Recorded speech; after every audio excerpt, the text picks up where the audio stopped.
So this article is really sad because of what's going on.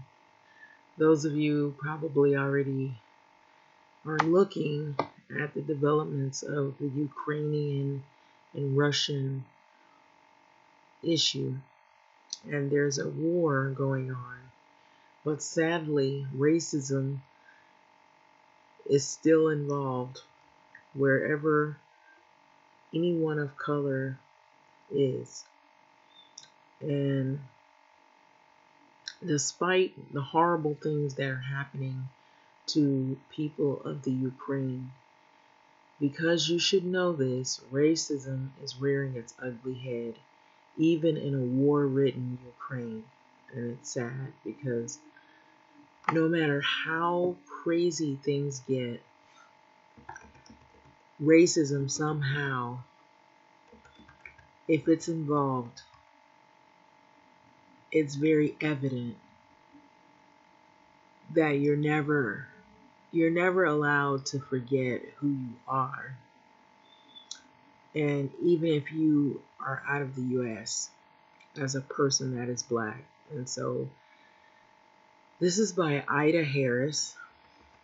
And so it's unfortunate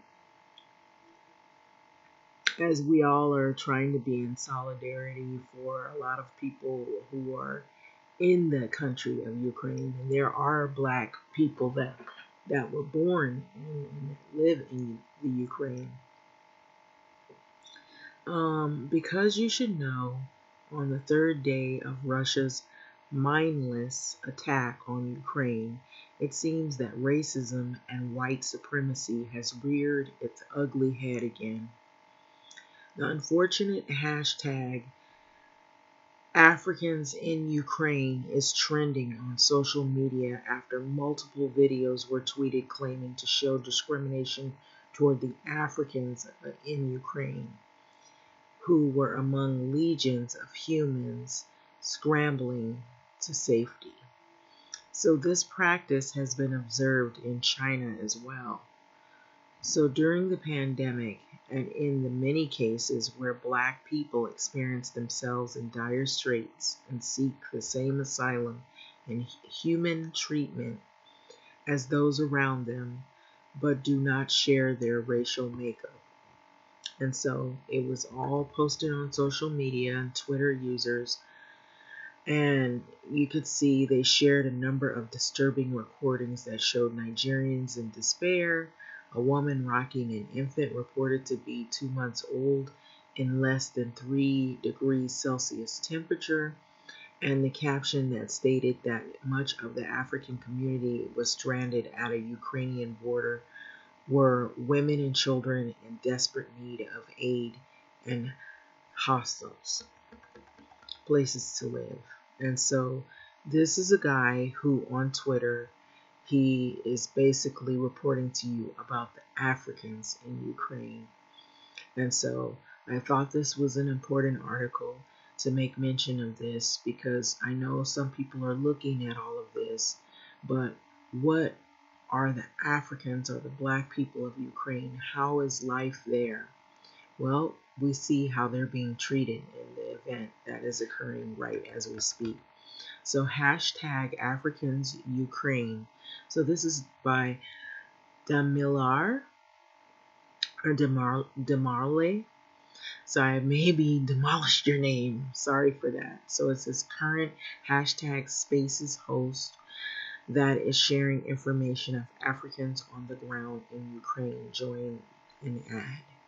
And so it's really sad. And so there's a video that is posted of a woman with a baby in real cold temperatures. And so you can see it here. I'm not going to show the video, but you can look at it if you find this article, you want to find this article, I will leave it. It's on Twitter and you can see the video. So Twitter account asked that people join in retweeting this.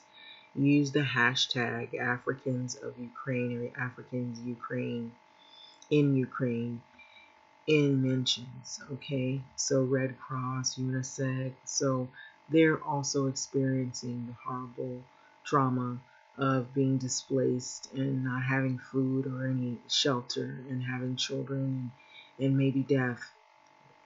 So to make attempts, they're also evacuating during a war-ridden country. So some people have gone to get buses, and they're not allowing the black people basically onto the buses. So unfortunately, I have to be honest about this, but they're giving preferential treatment to the white people of Ukraine. And so that's not a surprise, unfortunately, in the times that we're living in. It just seems like it never ends, and no matter what part of the globe you are, you're going to be met with this kind of hostility. So they're prioritizing Ukrainians, but that's what they say.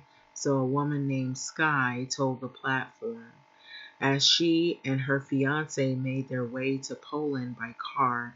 Another post is consistent with those reposts, and it said to show Ukrainian officials denying a group of Africans from boarding the train, while preference was given to those that were white Ukrainian citizens. And so that's what you see here. So the official visuals of Ukrainians blocking Africans from getting on trains. And it's really sad. And that's what you see going on here. And so it just makes the whole thing really, really sad to watch. And so it is on Twitter. So the host of other tweets, there's other people that are showing it threatened with firearms, motor vehicles by Ukrainian military police. They actually wanted to crush us with their buses. And so they even pointed guns at us. So this is somebody that is able to get on social media, that is there and that experienced this. And they said that they pointed guns at us while we were shouting, "We are students, allow us to cross," because we didn't allow them to cross their people first before us. So we forced our way in and they gave up. And so I have these on video record. And so scores of Twitter followers watched the horror, tweeted that their support denounced the racism, while others showed skepticism around videos denying racism is a factor in what played out, but also denying Africans the lived experience in real time. So some people act as though they didn't believe that this was happening. To learn this in real time, Africans in Ukraine are being treated horribly, so it is not incidental. So there is no democracy and freedom where there is racial hierarchy, period. And so this happens in all of the places where there's racial hierarchies that go on. And so you can see the treatment on the videos. And so I will let you know where these videos are. So it says Ukrainian border is closed and people can't cross to get into Poland after being stranded by trains. Africans making their way by cars are told no exit for them.